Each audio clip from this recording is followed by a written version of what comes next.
Hey, everybody. So I just want to say this one thing. If people believe a lie about you without coming to you for clarity or testing it in some way, then just know that they were never really for you to begin with. I'm not saying this to make you paranoid or to be negative, but it's just a fact, and I can prove it here in the scriptures. In 1 Samuel chapter 24, you have David and Saul here. Saul continues to hunt after David. He's continuing to destroy him, to kill him because of his own jealousy and insecurity. He feels that David is a threat to his kingdom, and so he wants to take him out.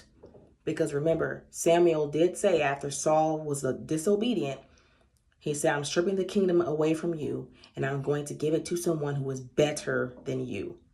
Saul was threatened by that. So he wanted to take David out because he knew that David was the one in that moment.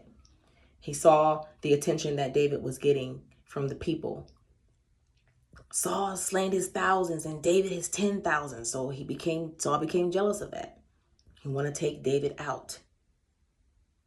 But David had an opportunity at one point to take Saul out, and he did not. It was at a time when Saul was in a cave using the bathroom, and David saw him in that cave along with David's army men. And the army men tried to convince David to take Saul out. Like, this is your opportunity to kill Saul. This is your time. You have this opportunity. It's right in front of you. Take him out. So in that moment, David was tempted to kill Saul because his army men were trying to convince him to do so. But David had respect for Saul. Still had respect for Saul. He loved Saul. And he said, no, I will not touch God's anointed. So what David did was he was close enough to Saul in that cave to cut the hem of Saul's robe off. And then after that happened, David left the cave. Saul came out of the cave and David called out to him.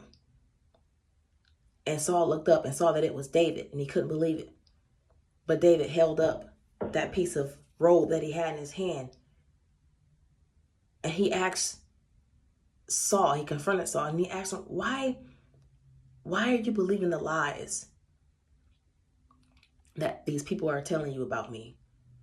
Lies saying that David was trying to kill Saul, that David was after him. Why are you believing that? These were naysayers telling Saul these things concerning David, and they weren't true because David had no intentions of hurting Saul. He had no intentions of killing Saul, none of it. Once again, David loved Saul. And so the lesson here is that we must be careful who we connect ourselves with, because people will lie on you because they're jealous of you. They want to believe the worst about you.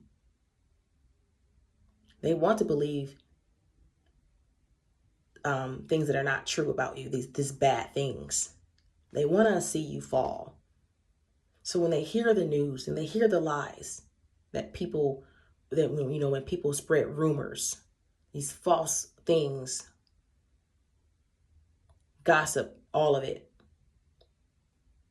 the real people who are for you will either shut it down or ignore it, or they will come to you and ask you, hey, did you say this, or did you mean to do this? Because I heard.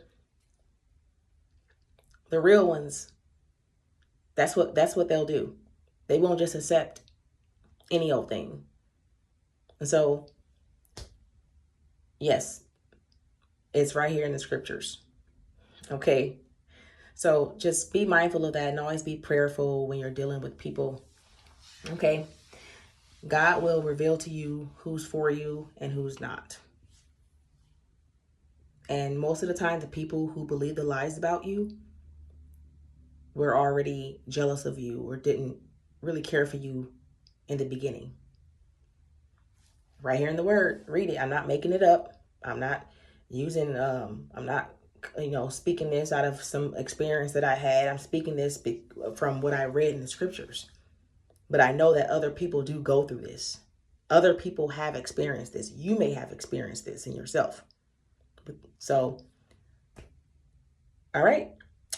But regardless of what people do or say, understand that God is still for you. God just wants you to do the right thing. He still wants you to pray for your enemies. He still wants you to love your enemies. He still wants you to do good to them who hurt you. That's what God requires. He said in Isaiah 42:9, I've called you to demonstrate my righteousness.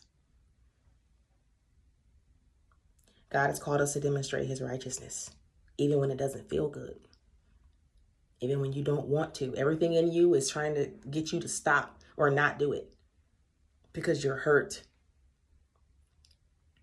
And the thing about that is, even that's pride. When we're not submitted and committed to doing God's will and doing what God tells us to do, to obey him. He says, if you love me, you will obey me. John 14:15. Obedience doesn't always feel good, and it's not something that comes naturally. We have to learn obedience because Jesus himself even had to learn obedience through the things he suffered. You're learning obedience through the things that you're suffering, that you're going through, the tests and trials. All right. That's all I have to say. Take care and have a wonderful day.